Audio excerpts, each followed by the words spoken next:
Wel, dwi wedi colli cwpl o syniau gyda chi.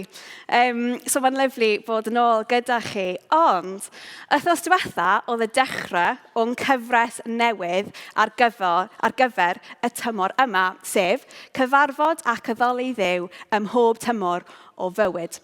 A dyn ni'n neud hyn trwy edrych trwy llyfr y Salmau. Ond fel dwedodd Arwel, dyn ni ddim yn neud pob un ohonyn nhw. Byddwn ni yma am flynyddoedd yn neud hynna.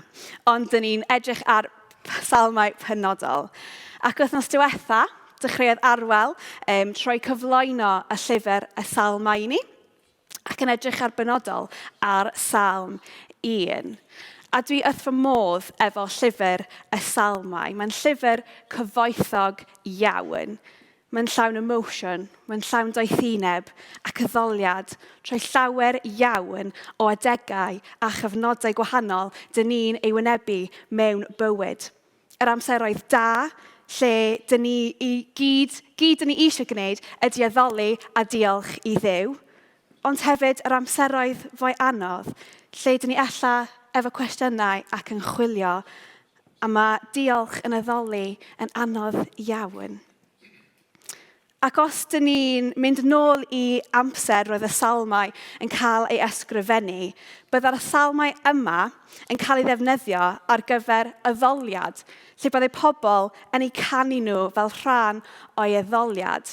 Dwi ddim yn meddwl sydd gyda nhw band fel dyn ni'n cael, ond bydden nhw'n defnyddio y geiriau y Salmau fel rhan o addoliad nhw. Felly maen nhw'n casgliad o barddoniaeth a cerddi, a mae hyn yn bwysig i ni cofio wrth i ni darllen trwy'r Salmau gyda'r iaith a pethau sy'n cael ei ddefnyddio.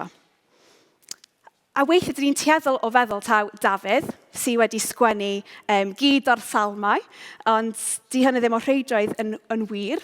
Dyn ni ddim yn gallu bod yn sicr taw Dafydd sydd wedi.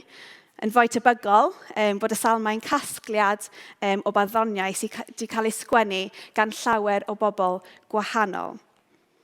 A heddiw, dyn ni'n mynd i edrych gyda'n gilydd ar Salm sydd yn rhan o casgliad o Salmau sydd yn cael ei gyfri fel Salmau Brenhinol.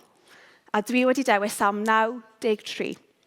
A pwrpas y Salm yma, ynghyd o'r Salmau Brenhinol, ydy dathlu Duw fel brenin ac i ganolbwyntio a frenhiniaeth a sofroniaeth Duw. So Salm bach ydy 93, ond un sydd yn datguddio llawer iawn i ni. Felly, dewch ni darllen geiriau Salm 93 gyda'n gilydd. Yr arglwydd sy'n teyrnasu. Mae wedi ei wisgo'n hardd. Mae'r arglwydd wedi ei wisgo a'i gryfder fel gregus am ei ganol. Mae'r ddeiar yn saff a does dim modd ei symud. Cest o'r seddi'n frenin amser maith yn ôl. Ti wedi bodoli bob amser. Roedd y tonnau'n codi yn uchel o arglwydd. Roedd sŵn y tonnau fel tarannau. Sŵn y tonnau trwm yn torri. Ond roedd yr arglwydd sydd yn uwch na'r cwbl yn gryfach na sŵn y dyfroedd mawr ac yn gryfach na thonnau mawr y môr. Mae dy orchmynion di yn hollol sicr. Sancteiddroedd sy'n addurnod y di o arglwydd a hynny am byth. A bendith Duw ar ei air i ni y bore yma. So mae'r Salm, fel dyn ni wedi gweld ar y sgrin, mae'r Salm wedi cael ei rhannu mewn 3 rhan. So bore yma, dyn ni'n mynd i edrych ar y 3 rhan gyda'n gilydd. A edrych ar sut dyn ni'n gallu cydnabod yr arglwydd sydd yn teyrnasu a llywodraethu, a beth mae hynny yn ei olygu. So, test bach. Pwy sy'n cofio'r geiriau cyntaf y Salm? Y brawddeg cyntaf y Salm? Lydia. Oh, spot on, Lydia. Da, iawn. Yr arglwydd sy'n teyrnasu. Reit ar y dechrau o'r Salm yma, mae'r Salmydd yn datgan Duw fel brenin, yr unig un i deyrnasu. So ni'n meddwl nôl i'r cyd-destun eto oedd y Salmau yn cael ei ysgrifennu ynddo. Roedd llawer o bobl yn addoli a dilyn duwiau eraill, elundod eraill. Oedd y llawer o duwiau gwahanol yn yr amser yma, ac oedd pobl yn ei addoli nhw ac yn ei ddilyn. A throi'r Hen Testament i gyd, dyn ni'n gweld pobl yn troi ato nhw. Yn troi ato nhw am help, neu cymorth, neu beth bynnag, ond yn troi at y duwiau eraill yma. Roedd ei sylw, ei addoliad, ei ymddiried, ei hyfuddod hyd yn oed yn cael ei roi yn y duwiau gwahanol yna. Ond, dim byd oedd y duwiau yna. Delweddau oedden nhw ar y moiaf. Yr Arglwydd, Yahweh, oedd yr unig Duw byw. Brenin y brenhinoedd. Yr unig Duw i teyrnasu fel brenin. Ac os dyn ni'n meddwl am ein cymdeithas ni heddiw, dydy hyn ddim yn llawer gwahanol. Mae'n dal llawer o bethau does sydd yn gallu cymryd ein sylw, sy'n gallu cymryd ein ffocws ac ein addoliad. Y pethau sydd wedyn yn gallu cymryd lle Duw fel brenin ar ein bywydau. Llwyddiant, arian, social media, a sy'n ni'n gallu mynd ymlaen. Ond reit ar dechrau y salm yma, dyn ni'n cael ein hatgoffa, first and foremost, dros pob dim arall, Duw ydy'r un sydd yn teyrnasu ac yn rhoi'n sylw arno fe. Ond pa fath o Duw ydy'r brenin yma sydd yn teyrnasu a llywodraethu? Wel, mae adnod 1 yn parhau trwy dweud y geiriau yma. Mae'r arglwydd wedi ei wisgo a'i gryfder fel greges am ei ganol. Dych chi wedi clywed y dywediad, clothes maketh the man? Dwi'n mynd clywed o'n aml iawn, actually. Ond, wrth i fi paratoi, fel, nath y popi fewn i pen fi. Ond, mae'n dywediad sydd yn awgrymu bod y dillad mae pobl yn ei wisgo yn gallu dweud rhywbeth amdano nhw fel person. So, enghraifft eitha obvious ydy os mae rhywun yn gwisgo gwisg nyrs, mae'n dangos bod nhw'n nyrs, dydy. A os ni'n mynd allan dyfnach, mae'n dangos bod nhw'n person sydd yn gweithio'n galed. Achos dyna mae'n cymryd i fod yn nyrs, dyna be mae'r gwisg yn dangos. A nôl yn amser y Beibl, oedd yna rhai lliwiau yn cael ei gwisgo i ddangos status. Enghraifft porffor, oedd porffor yn lliw ddrud iawn. So dim ond pobl cyfoethog oedd yn gallu prynu hynna. So os oeddech chi'n gweld rhywun yn gwisgo porffor, oedd yn golygu oedd yn rhywun efo status, efo arian, efo cyfoeth. Nos ni'n cofio taw cerdd ydy'r salm yma. Mae'r salmydd yma yn defnyddio y delwedd a'r darlun yma o ddillad, a ddillad brenhinol yn benodol i sôn am sut un ydy Duw fel brenin. Yn dangos i ni ei gymeriad a'i attribute fel brenin. A hynny yw un sydd yn teyrnasu mewn gogoniant a grym. Mae wedi ei wisgo'n hardd, a'i gryfder fel greges am ei ganol. Dyna pwy ydy'r Duw sydd yn teyrnasu. Dyna pwy yw e. Mae yn ei gymeriad, mae yn ei natur, mawredd a grym. Ond dyn ni'n gweld yr arglwydd yn teyrnasu, nid jyst troi yw e, ond trwy beth mae'n gwneud. Mae Duw wedi creu y ddaear, a popeth sydd ynddo fe. Felly mae Duw gyda awdurdod drosto fe a pob rhan ohono fe. A does dim byd sy'n gallu ei symud neu dinistrio. Mae'n sefydlog. Mae diwedd adnod 1 yn dweud, mae'r ddaear yn saff a does dim modd ei symud. Ac yn adnod 2, dyn ni'n clywed y gwirionedd anhygoel yma. Ces dy oserddu yn frenin amser maith yn ôl, ti wedi bodoli bob amser. Mae Duw wastad wedi bod. A bydd Duw wastad yn. Bydd y wastad yn teyrnasu ar ei orsedd. Achos mae Duw yn rhagoeddol. Dyna pwy ydy e. Dyn ni'n clywed y geiriau yn Ioan 1. Y gair oedd yn bod ar y dechrau cyntaf. roedd y gair gyda Duw, a Duw oedd y gair. Roedd gyda Duw o'r dechrau cyntaf un. Droeddo y creuad popeth sy'n bod. Does dim byd yn bodoli, ond beth greodd e. Mae teyrnasiad Duw yn para am beth, am newyddion a gwirionedd anhygoel. Does dim diwedd i teyrnasiad Duw. Dros y goeliau ni adre gyda'r teulu, ac oedd yn amser lyflu just cael switch off a mwynhau cwmni ein gilydd. Dyn ni ddim yn gweld ein gilydd yn aml iawn, so oedd yn lyflu. Ond i ni, yr goeliau yma, doedd o ddim yn goeliau llawn gwneud pethau. Weithiau, dych chi angen a eisiau gwneud llawer o bethau, ond i ni, oedden ni just eisiau cael brec, switch off ac ymlacio. Ond un peth oedden ni eisiau gwneud, oedd goelio'r season olaf o The Crown ar Netflix. Unrhyw un di goelio The Crown? Unrhyw fans o The Crown ar Netflix? Mae o'n dda. Dwi really enjoyo'r Crown. Ers iddo fe dod allan, mae jyst yn really diddorol dydy ar sawl lefel i mynd trwyddo fe. So i chi sydd ddim di watcho The Crown, ni ddim yn gwybod beth ydy o. Mae'n cyfres sydd yn dechrau reit yn ôl yn 1947 gyda George y chweched yn frenin a George ar yr orsedd fel frenin. Ond wedyn mae'n mynd ymlaen i ddangos y hanes o Elizabeth wedyn yn dod yn frenhines ar ôl farwolaeth George. A wedyn mae'r cyfresu yn mynd wedyn trwy bywyd Elizabeth a hi yn teyrnasu fel brenhines. A troi'r cyfresu i gyd, mae yna sawl un ohonyn nhw. Dyn ni'n gweld yr hanes yma yn chwarae allan. A mae'n siŵr bod yna bit ynddo fe sydd ddim wedi digwydd, ond maen nhw jyst yn gwneud good viewing, mae'n siŵr. Ond mae'r hanes i gyd yna. A mae un rhan mawr ohono fe wrth mynd o'r season gyntaf i'r un ola ydy gweld y llywodraeth yn newid.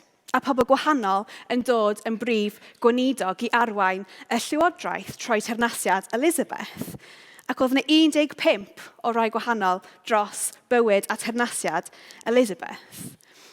A dros hanes i gyd, dyn ni'n gweld llawer iawn o brenhinoedd, breninnesau a pobl yn llywodraethu. A pan mae teyrnasiad un neu tymor un yn dod i ben, mae rhywun arall yn dod yn ei le. Dyna ydy natur brenhiniaeth a llywodraethu ddaearol. Maen nhw gyd yn dod ac yn mynd. Ond, does yna ddim diwedd i teyrnasiad Duw. Mae wedi bod ers y dechrau cyntaf a bydd am byth. Dyna'r math brenin ydy Duw. A dyna'r math teyrnasiad sydd ganddo. Ac oherwydd hynny gallen ni llawenhau bod Duw ar ei orsedd am byth. A just fel yr arglwydd ydy'r un sydd yn teyrnasu, mae'r arglwydd hefyd yn uwch na'r cwbl. Adnodau 3 a 4 yn dweud hyn. A dyn ni wedi canu bore yma, ychydig am hyn efo'r tonnau. Mae'n dweud hyn, roedd y tonnau yn codi'n uchel o arglwydd. Roedd sŵn y tonnau fel tyrannau, sŵn trwm yn torri. Ond roedd yr arglwydd sydd yn uwch na'r cwbl, yn gryfach na sŵn y dyfroedd mawr, ac yn gryfach na thonnau mawr y môr. Nawr dwi gyda teulu yn Iwerddon, so dwi wedi bod ar yr Irish Sea digon mewn tywydd drwg i gwybod beth ydy'r effaith tonnau mawr. Yn erbyn pŵer y tonna, mae'r ferri yn cael ei symud o un cyfeiriad i'r llall, i fyny ac i lawr. A dwi ddim yn neis pan ydych chi jyst eisiau cael crosyn ymlaciol ar y ffordd i weld teulu. Ond mae'r pŵer y tonnau yn fwy na'r ferri. Yn erbyn y pŵer y tonnau, mae'r ferri methu gwneud dim byd. Mae methu ymladd yn ei erbyn nhw, neu sefyll yn ei erbyn nhw. Mae siŵr bod ni gyd wedi bod lawr i'r traeth, rhyw bryd mewn tywydd gwyntog iawn, a wedi gweld tonnau mawr yn cael eu creu allan fyna ac yn dod i'r lan.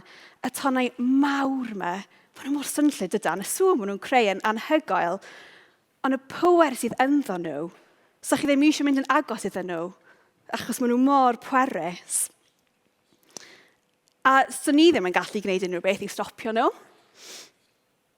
Ond mae salmydd yma yn rhywbeth anhygoel i ni.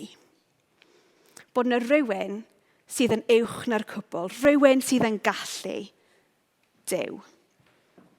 Mae Duw yn uwch na'r cwbl, yn gryfach na'r sŵn y tonnau, ac yn gryfach na'r tonnau ei hun. A dyn ni'n gweld hyn yn glir iawn trwy Iesu dydan. Pan oedd Iesu ar y ddaear, mae yna stori yn yr Efengylau o Iesu a'i ddisgyblion ar gwch yn croesi llyn, yn trio mynd o un ochr i'r llall. Ond yn ystod y taith yma o croesi'r llyn, dechreuodd y tonnau yn codi yn uchel, a gwynt gryf yn gwneud y storm llawer gwaith. Roedd y disgyblion yn pryderu. Oedden nhw'n wir yn poeni am eu bywydau. Oedd y storm yma yn ofnadwy. Oedden nhw'n meddwl oedden nhw'n mynd i suddo. A trwodd nhw at Iesu. Ond be oedd Iesu yn wneud? Oedd Iesu yn cysgu doedd. Ond ar ôl ei ddeffro, dyma Iesu yn codi a chyrryddu'r gwynt a dweud wrth y tonnau, distaw, byddwch lonydd. Ac yn sydyn, stopiodd y gwynt chwythu ac roedd pobman yn hollol dawel. Dyn ni gweld yn yr hanes yna, roedd Iesu gyda'r awdurdod dros y tonnau a'r gwynt, dros y moroedd mawr oedd yn bwgwth ei dynistrio. Roedd Iesu, mab Duw, yn teyrnasu dros nhw gyd.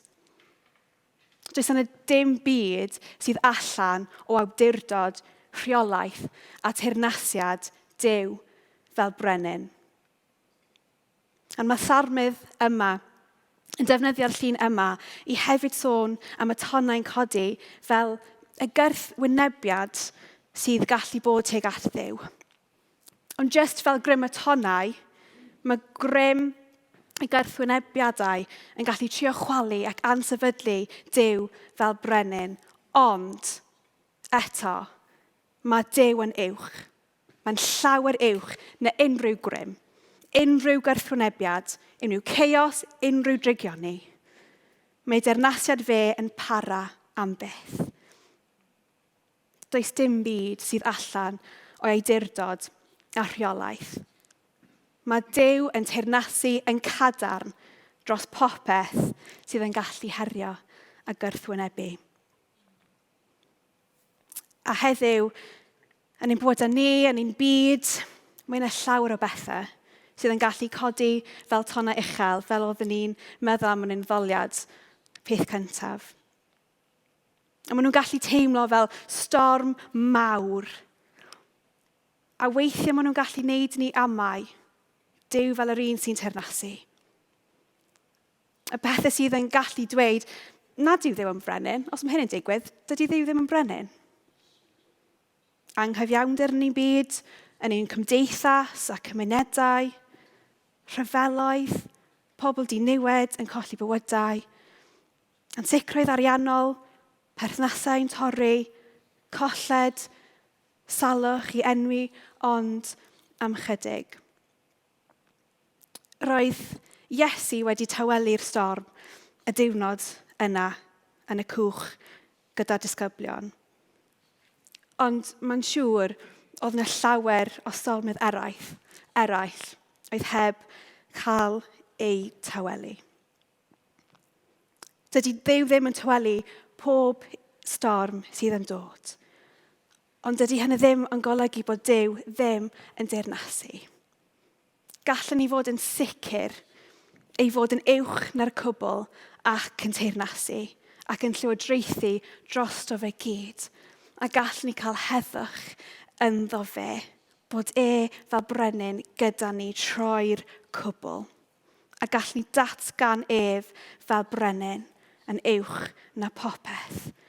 Ond roedd yr arglwydd sydd yn uwch na'r cwbl yn gryfach na sŵn y dyfroedd mawr ac yn gryfach na thonnau mawr y môr. A just fel mae Duw ydy'r frenin sydd yn teyrnasu, a'r Duw sydd yn uwch na'r cwbl, dyn ni'n gweld Duw ydy'r arglwydd sydd yn sanctaidd. Mae'r adnod olaf y Salm, a'r bit ola'r Salm, yn dechrau trwy gweud hyn. Mae dy orchmynion di yn hollol sicr, sancteiddroedd sy'n addurno dy di, o arglwydd a hynny am byth. Nid yn unig ydy Duw yn frenin I teyrnasu ac yn frenin sydd yn uwch na'r cwbl. Mae'r gorchmynion Duw yn hollol sicr. Mae Bibl Cymraeg Newydd yn defnyddio'r geiriau o'r adnod yma, yn defnyddio'r gair tystiolaethau yn sicr. Mae'n dweud, y mae dy dystiolaethau yn sicr iawn. Y mae'r gair tystiolaeth a gorchmynion yn cael ei defnyddio trwy'r salmau I gyfeirio at gair Duw, gyfraith Duw. Ac mae trwy gair Duw ein bod ni'n gallu deall a gweld mawredd a grym Duw.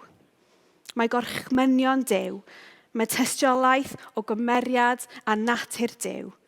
Mae'r geiriau sydd yn dod oddi wrtho fe yn y gair yn hollol sicr. Maen nhw methu cael ei ysgwyd ac yn sefyll yn cadarn. Mae ffyrdd Duw yn berffaith ac yn cyfiawn. Ac oherwydd hynny gall ni fod yn hyderus ynddo fe. Gall ni fod yn hyderus yn Duw fel y brenin. A mae'n dweud bod hynna y gair ar gyfer y perffeithroedd Duw yn y Beibl ydy sancteiddroedd, bod Duw yn sanctaidd. A mae'r gair yma, sanctaidd, yn Hebraeg, yn golygu ar wahân neu wedi gwahanu. Nawr, yn TV, gennau llaeth o canhoellau. Dwi'n hoff iawn o canhoellau. Mae'n siŵr bod rai ohonych chi hefyd. Rai sy'n edrych yn neis, rai sy'n aroglu yn neis, dwi just yn fan. Ond, yn y tŷ, mae yna rai canhoellau penodol sydd yna I chi cael gweld, ond dwi ddim yn eu llosgu nhw. Dwi ddim yn llosgu nhw. Maen nhw yna, mae Lowry nodio, mae hi'n gwybod yn union pa rai. Maen nhw jyst yna I edrych yn neis. Nhw ddim yn cael eu llosgu achos maen nhw yna am decorational purposes, felly, sa chi'n dweud. A mae'n siŵr, dwi ddim ben fy hun yna, gobeithio. Diolch yn fawr, Lowry. Dwi ddim ben fy hun. Cos maen nhw'n edrych yn neis, so maen nhw wedi cael ei roi ar wahân ar gyfer pwrpas penodol. Gobeithio chi'n gallu gweld lle dwi'n mynd gyda'r analogy yma. A ddim yn meddwl bod fi'n cymparu Duw efo cannoedd. Dim dyna dwi'n neud. Ond, just fel mae'r canhoellau wedi cael ei roi I ddim cael ei llosgu ac edrych yn neis, maen nhw wedyn yn diniwed, di-sain. Maen nhw'n edrych fel newydd. A mae'r syniad yma yn helpu ni deall be mae'n golygu bod Duw yn sanctaidd. Achos mae Duw yn berffaith. Mae heb cael ei newid gan bechod a drigioni.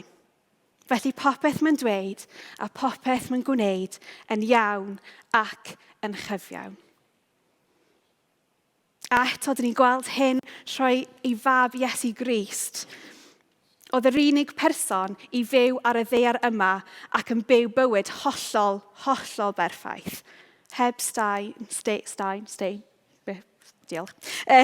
heb unrhyw niwed. A dyna ydy natur Duw. Felly mae hwn I weld trwy popeth mae'n gwneud ac yn dweud. A fel mae'r salmydd yn dweud, sancteiddroedd sy'n addurno dy di. Yn nid rhyw fath o interior design ydy'r salmydd yn sôn am fan hyn, ond yn hytrach yn dweud oherwydd bod Duw yn sanctaidd.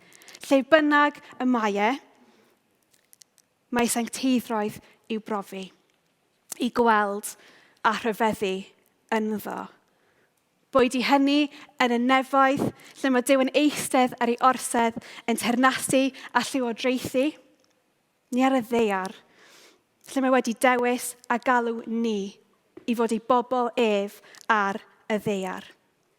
Mae 1:4 yn dweud, ond ych chi'n pobl sydd wedi eich dewis yn offeiriaid i wasanaethu'r brenin, yn genedl sanctaidd, yn bobl sy'n perthyn i Dduw. Eich lle chi ydy dangos i eraill mor wych ydy Duw. Yr un alwodd chi allan o'r tywyllwch i mewn i'w olau bendigedig.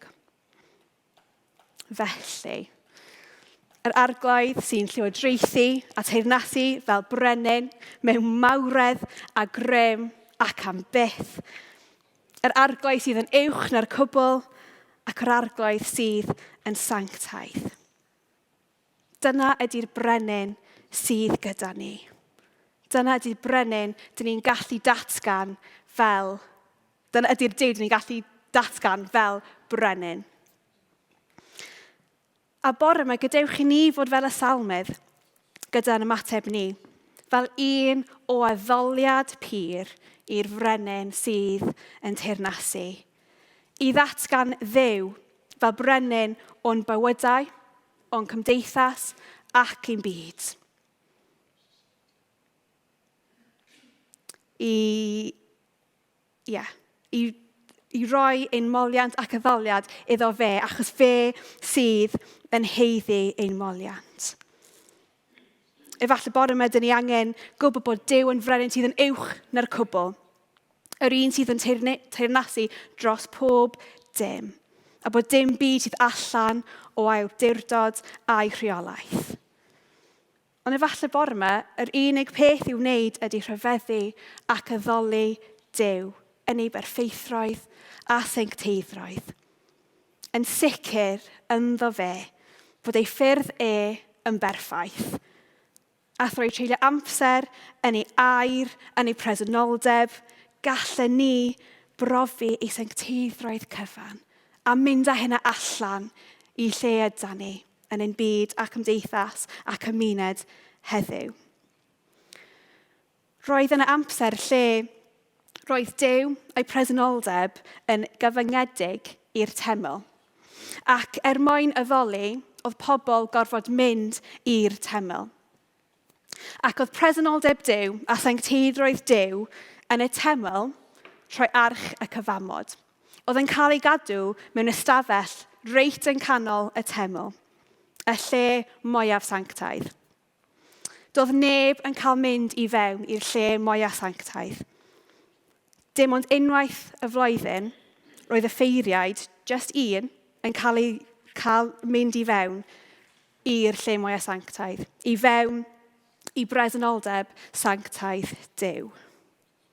Ond, i bob un ohonon ni heddiw, does na ddim rhoestyr.